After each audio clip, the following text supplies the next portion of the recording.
안녕하세요. 오레오 부동산 중개법인 대표 박재입니다. 오늘은 산지 전용에 대해서 알아보겠습니다. 산지, 바로 임야를 얘기를 하는 거죠.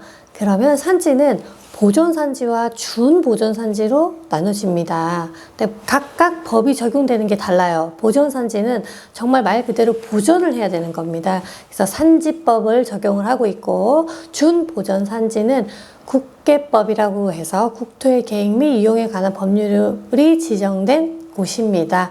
그럼 보존산지는 임업용 산지가 있고 공익용 산지가 있습니다. 우리 그러면 산지 전용 절차를 한번 볼게요.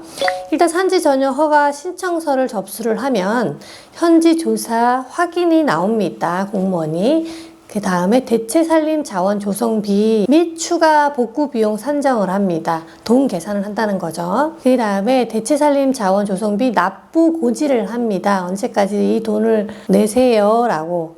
그 돈을 내게 되면 돈을 내고 나서 추가 복구비 산정이 또 됩니다. 돈을 2번을 내야 되는 거죠. 근데 합산해서 나오니까 걱정은 안 하셔도 돼요.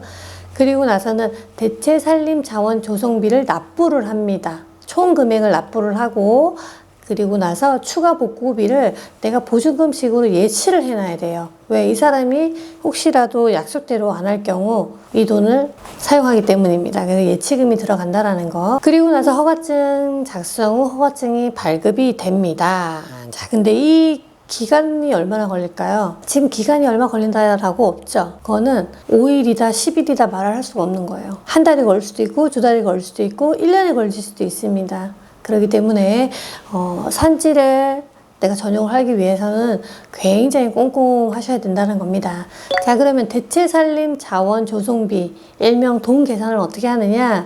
내가 산지 전용 허가 면적, 받을 면적을 곱하기 그 다음에 단위 면적당 금액이 있어요. 거기 플러스 개별 공시지가의 1000분의 10. 자, 이 부분을 이해를 못 하셔도 돼요. 그런데 제가 왜 넣었냐면 어차피 설계사무소에서 도움을 받으면 이 부분이 다 알아서 계산이 됩니다. 하지만 그 비용이 어떻게 나오는지는 내가 알아야 알고 있어야 되지 않을까요? 그래서 넣어드렸습니다.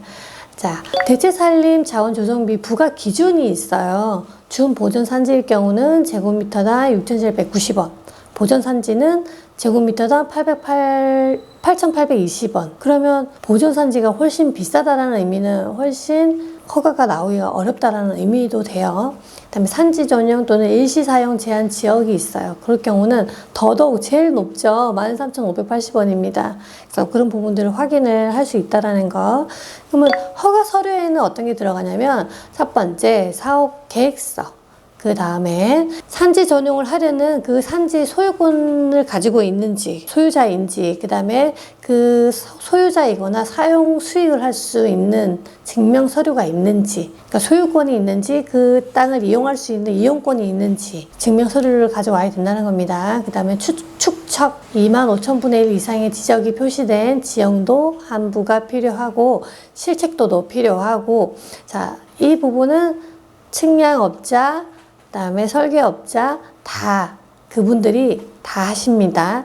하지만 지적측량업에 등록을 한 지적측량업자 또는 대한지적공사에서 측량을 하기 때문에 걱정은 안 하셔도 돼요. 돈만 내면 다 된다는 겁니다. 자, 산지 전용 허가 기준 요약을 했는데요. 자, 12가지. 우와, 엄청 많죠? 이걸 제가 하나하나 말씀드리진 않겠지만 공고 쭉 한번 읽어보세요. 그만큼 산지를 임야를 전용하기 위해서는 까다롭다라는 얘기를 말씀드리는 거예요. 산이니까 도로가 있어야 되잖아요. 근데 그 진입도로에 요건이 있습니다. 보면은 준보존산지는 요건이 굉장히 많죠. 그거에 봐야 보존산지도 많고 지금 3가지가 있고 준보존산지는 더 많이 있는데, 많이 있다라는 건 내가 그만큼 거기에 해당하는 거를 찾기가 쉽다라는 얘기예요. 이해가 되시나요? 그래서 보존산지보다는 준보존산지를 선택을 하시는 게 여러분들이 여러 가지 전용 허가를 받는데 유리하시다는 겁니다. 자, 그럼 준보존산지 한번 볼게요. 법정 도로는 물론 현황 도로가 있어야 되고, 그다음에 이미 건축이 되어 있거나 개발 행위 허가 또는 산지 전용 허가가 나가 있는 경우는 벌써 허가가 나가 있어요. 그 임야 한쪽에 그러면 아무래도 허가가 나오기 쉽겠죠. 그리고 이미 2채 이상 주택이 진출입로로 사용을 하고 있고, 그리고 공공 목적으로 이미 포장이 되어 있고, 그리고 차량 진출입이 가능한 기존 마을의 길이나 또는 농로가 있다라는 겁니다. 지금 보면은 내용은 굉장히 여러 가지지만 거기에 해당하는 게 하나라도 되면 도로로 오케이 해주겠다는 얘기죠. 그러니까 아무래도 보조산지에 비해서는 여러분들이 편하게 선택을 할 수 있을 것 같습니다. 자, 오늘도 여러분에게 좋은 글귀 하나 소개시켜 드릴게요. 병명 중에서도 가장 어리석고 못난 변명이 시간 없어서 라는 변명입니다. 저도 처음 이 말을 좀 많이 쓰는 편이긴 한데 그래서 고치려고 노력을 하고 있습니다. 누구에게나 24시간 주어지잖아요. 하지만 그 24시간을 얼마나 잘 쪼개서 활용적으로 쓰느냐가 성공과 성공하지 못한 사람의 차이 아닐까 싶습니다. 여러분 성공하시길 바랍니다. 또 뵙겠습니다.